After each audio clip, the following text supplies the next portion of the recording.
I'm Missy Molu. Welcome to another fabulous day and another fabulous guest. Why so fabulous, you wonder? Because I ask of you to only do one thing for us, and that, of course, is the name of the game. That is for you to guess who. Are you ready for the ride? I definitely am ready for the ride. So we'll be right back after these messages.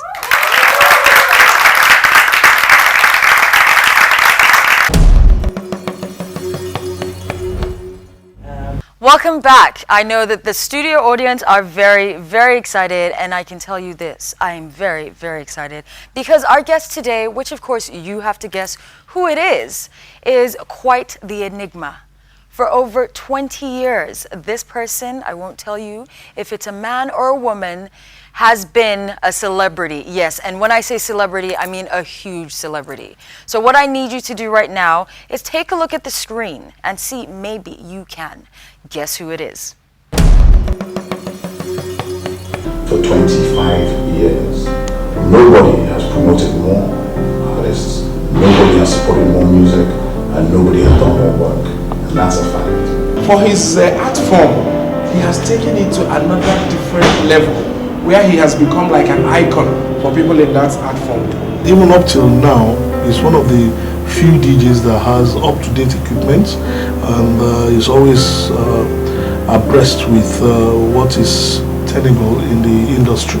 He's very focused, he's very determined, he knows what he wants, he understands the business, he understands the game, he understands the music, he understands evolution. Fantastic guy. You don't have anybody who has something negative to say about him. I'm not saying. He's the nicest guy you ever meet in your life. Never has a bad word to say about anybody, and he gets along with everyone. And he is respected for what he does. He is the best at what he does. He has a very high sense of humor. I've created about, I think, up to about like 20 to 30 jokes just having a conversation with him. Most people know that he is very cool, laid back. He's like the responsible DJ. And one thing that has kept him is the fact that he keeps reinventing himself. As the game won't change, follow.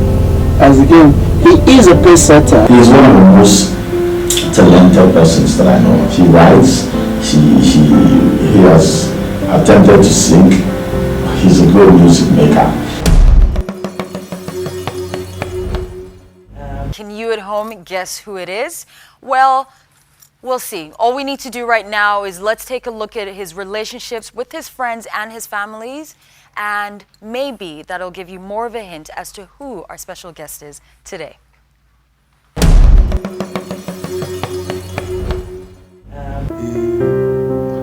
played music for people, record tapes. In those days, it's not CDs, cassettes, record cassettes, and at the end of the day, when you now go home, he sleeps in his shop, wake up in the morning, is his office. And for someone that started like that, and for wherever he is now as in position, as far as I'm concerned, he's number one in Africa.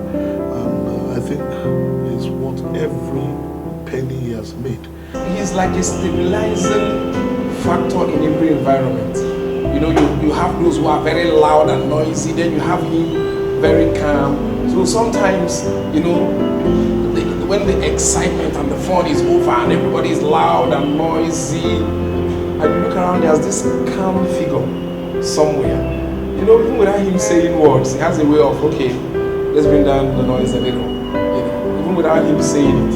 I remember going to Odo Street in Obalende, and how we used to go in there to record, and he would set up, he would play instrumentals and say, hey, no, which one do you like, and then they'll set up the mic, and I'll just do like a little, freestyle or run through or whatever, and how we go and eat lunch. We used to buy food from just down the road in Obalende. It was good times. We had some really great times together. He's not afraid to break new records, as in play a song that no one knows. So we'll go down there and mix stuff together, get some hot music, something you can put into your car and bump in your car, and people get into your car and be like, oh my goodness, where'd you get that from? Altogether, I think I've done about 500 shows with this guy. I'm not joking, about 500 shows. There was a time we were on tour for about like 6 months. We were doing about 3 shows every day. Before before Hip Hop One magazine, which was like 17 years ago, I went to number 17 Odo Street to see this young man. I walked in, they didn't know me from anywhere, nobody referred me to him. They just told me that they could help me get recordings that I wanted. You know, I wanted to record. There we used to record in cassettes. You know, I told him what I wanted to do. You know, and he behaved as if he knew me since I was born. And all the support I needed, he gave me. He even allowed me to go with the jacket of his record jacket, the new one that he displayed. You know, and I was so shocked. I remember when I was in university, I used to go to a street in Obalende. And then when I go there, because I used to hear the name that time, and I used to respect this dude. So I would sneak into his studio, call on some of the boys there, do me a mixtape, do me, you know, like that time now when bang bang bang bang. Until one boy duped me. I actually thought he was the one that time. I collected my money. I was supposed to do a CD for me. Mixtape, not CD. That time now recorded, you know, tape. Duped me. Take my money, chop. I find I'm tired. Every day I was coming to the studio. I didn't know that he wasn't the real person. Okay, ladies and gentlemen, please do me the honor of welcoming DJ Jimmy Jacks.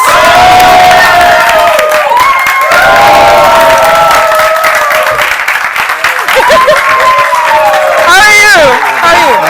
How you been? I'm alright. You look lovely. Have a seat. Yeah. Hello. I appreciate it. Okay, I'm very, very well. How have you been? I'm alright, good. Good? Lovely. Yeah. I can actually say this one thing, even though I knew, you know, before the audience knew and everything, and I was actually getting quite excited. Oh. Very, very excited, because you are a legend in the industry. Oh, thank you. And the one thing that we've noted from all the people that spoke about you, everybody talks about how quiet and humble and very reserved you are. Ah. Yes. That's because they don't know me. Okay, so deep down there's an evil man working in there. I think I mean, pretty much, I think you spoke with all the people that can really talk about me. So most times you don't see yourself, you know. Of course. Maybe that's what they see. That's what they see in you. Okay, I need to ask you this though. You've been around for, let's say, about 25 years. Yeah. You started, let's say, about 25 years ago. What inspired you to become who you are today? First of all, just a love for music. Okay. And, you know, I started out, you know, just loving music. Of course, my mom, dad, responsible for that because they just dump music on you at home, you know. So it wasn't something I thought I was going to get into, like music or something, but I just love music. And I started, you know, toying around with everything, you know, in terms of trying to experiment with rapping at the very early stage, to break dancing and all that. Yeah. And then to changing tracks for people. It wasn't even DJing. To changing tracks for people to break dance to. Okay. And then it got, you know, I guess I just got comfortable with it, you know. It was meant to be in the meantime at the time. Oh, so it was supposed to be in the meantime, and then it turned into your love. I think the meantime has turned into a lifetime. I think so, after 25 years. Yeah. What's been your most difficult in the 25 years? What's been the most difficult period of time for you? I think it would be at the initial stage when I started DJing professionally. Okay. You know, when it was Glenn, this was what I was going to be doing for a while. A lot of people will warn, I mean, like aunties, moms, parents generally will warn their kids not to come around me. Oh, wow. Like you're a terrible person, you know, that kind of thing. I don't, you know, even at teenage, you know, I was a teenager at the time. So, you know, at that time, you don't go visiting some friends at home because their parents had already warned them not to stay away, you know, because this disco boy, this boy that is not serious, that doesn't, you know, have a, you know, he doesn't have a focus, he doesn't have a head. Yeah. You know, I don't want to see you around. I mean, that's not, I mean, by extension, you can't even visit a girl in it. You know, you, I mean, you understand what I'm saying? So, you know, so I think for me, I mean, that's like the biggest That's ever. the biggest, yeah. So Yeah. how did you react to that? How? Yeah, but I think that's in the sense that it's been negative. It was what helped me And pushed because you. it was a negative vibe, like people just judging you from a distance for the fact that you just play music for people to be happy. Yeah. Which is a good thing. Exactly. You understand? And then people judge you from a distance and say you must be a terrible human being. So I felt like, okay, I'm going to stay put in this, and prove to you that you're wrong. Oh, well done. You understand what I'm saying? And I'm like, okay, so I'm going to keep doing this in your face. Someday you're going to invite me to your home. So, And I'm gonna rock your party. yeah, definitely. basically, And, right? so literally, I play more for such people now. Oh, fantastic. Good. Okay. Yeah. So speaking about your career and things that you've done recently, you had Jimmy's Jump Off. Yeah. Tell me, what was Jimmy's Jump Off about?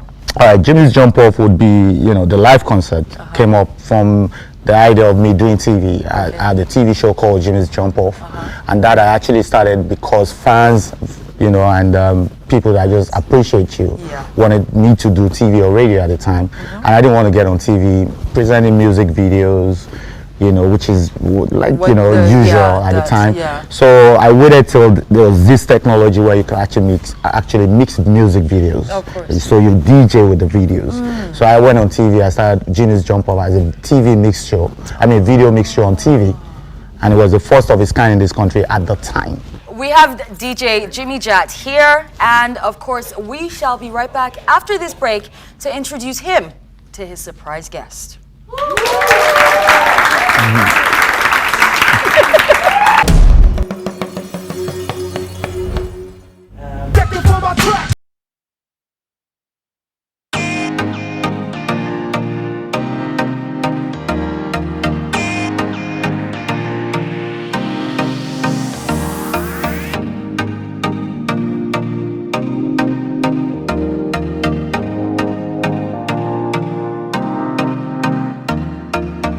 You need big money, grow fat, dummy.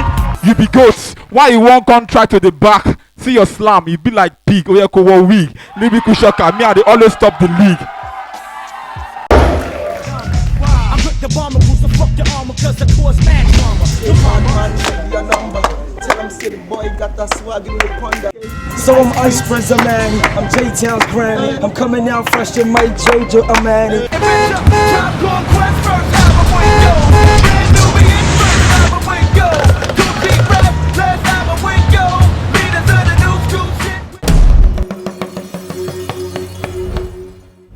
So let's just have the surprise guest come out for us all now. Surprise guest.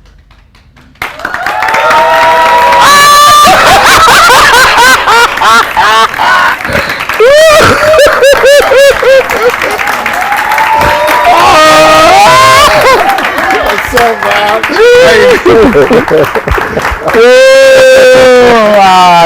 No.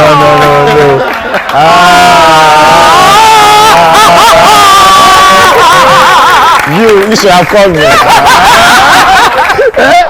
Oh, wow. Pleasant to surprise. I need you to introduce who your surprise guest is. Wow, okay. Oh. That I'm Jimmy Jat as a DJ right now, and I'm decided to be a DJ, really. This will be one of the key factors, without a doubt. When I was coming up as a DJ, I, really wasn't into too many, because I was in party going, and it was one person that I saw, and he played music, and I just told myself, I'm going to keep doing this. Wow. This is Gguess Verisima, better known as GMG. One of my biggest inspiration as a DJ. That is be honest with you, my friend though, so don't get that impression that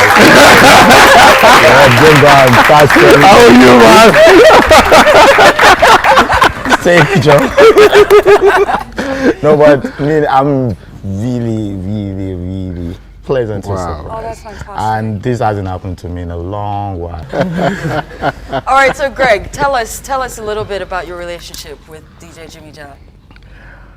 Well, we went back as far as the 90s. 80s, you don't even have memory. He's miss you. 80s, the 90s. I know we're all, DJs then and rolling together. It was really fun. A lot of the things that, and a lot of the DJs that are on now are people that, then were, working under us and looking up to us and stuff like that. And I'm glad to say that I see a lot of them now, they're big DJs. It's really nice. What's an experience that both of you have had together, like a good one or a bad one, or just something that's quite memorable that you remember? Well, there were a lot of times like that where we had this club then called Enter the Dragon, where we were playing. There was old school on one side and there was hip hop on one side, and it was so much fun. It was just on Fridays, and it was so good. It was different, and I still don't see anything like that right now in Lagos. Do they split the club into two? Then you just go through a door, and it's old school. You go through another door, and it's hip hop. Yeah. But you could walk through to the hip hop or walk through to the old school. It was Fantastic. cool. Good stuff. So, what do you think? What do you think about the new generation of DJs that are going on? Right well, now? they're doing very well, but I say when I was involved with it, when we were young, then we do a lot of, rehab.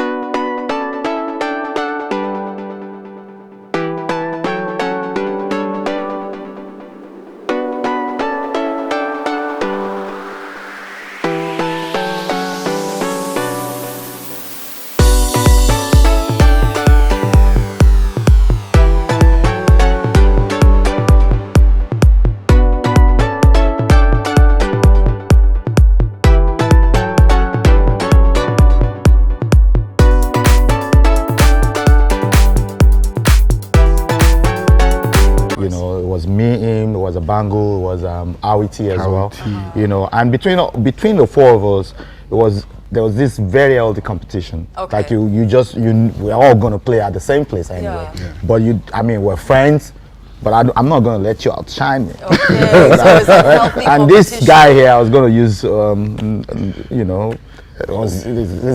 this guy was bad. So you're always like, it's going to turn, know. But I'll do my own thing too. So it was for all of us. You were stepping up your game like every time, because it was healthy. It wasn't like I was, it was rivalry. Of course. You understand what I'm saying? Plus we worked. I had, like you rightly said, I had a studio in Obande. We're always there. We're making tapes for people like every day. Okay. So that's more like daily practice. Yeah. Do you understand? As against most, what exists right now, where probably DJs only play when they get at parties. Oh, really? Do you understand what I'm saying? Yeah. We play like, it's like every day. Every day. Sometimes, you're doing it overnight. I remember when we were trying to do like remixes for Danny Wilson and all that. And we're just trying to change like the music form, because a lot of times you couldn't even play Nigerian music at the time. And we were like, okay, how do we step it up to meet up with the level of what was existing at the time? So we spent nights, working on all those materials and just see how we can, improve the quality of what we have here. And I think that's, what's translated into what's existing right now. So, Greg, thank you so much for coming. Thank you.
do, so instinctive and so passionate. Every word I move so descriptive like an adjective. I got a vendetta against people who patented being negative when you should be getting after it.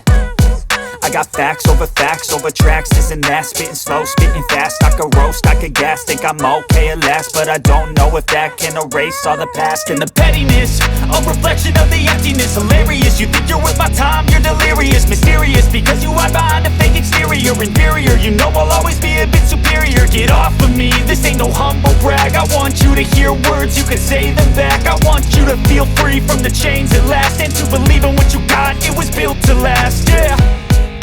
Now that I've been put through hell, I never got anyone's help. I had to do it all myself. I don't ever slow up, no I don't take shit. I got no love for the fakeness. If you wanna play tough and wanna hate this, I'll always show up and make a statement. I don't ever slow up, no I don't take shit. I got no love for the fakeness. If you wanna play tough and wanna hate this, I'll always show up and make a statement. Gonna learn the consequence of being incompetent. Mental health is confidence, dreams into modestness. I'm not here to save the day, that's for you to take away. I could play a million mind games, but instead I say something not illogical, something that is topical. Rub it on and watch it go, make yourself unstoppable. Dreams are irresponsible, but they're always possible. If you just believe, you could be so remarkable. Thoughts in my head, a collage and they spread. I'll be great one day, going off of my meds. No, I'm not giving up, no, I'm not giving in. I will make it to the top, taking off in the wind. I gotta make it, I'm saving every day to taste it. I'm patient, but my mind, it can hardly take it. I'm chasing a dream that I've had for several ages. A vacant, modern kingdom for the taking. Now that I've been put through hell, I never got anyone's help. I had to do it all myself. I don't ever slow up, no I don't take shit. I got no love for the fakeness. If you wanna play tough and wanna hate this, I'll always show up and make a statement. I don't ever slow up, no I don't take shit. I got no love for the fakeness. If you wanna play tough and wanna hate this, I'll always show up and make a statement. I don't ever slow up, no I don't take shit. I got no love for the fakeness. If you wanna play tough and wanna hate this, I'll always show up.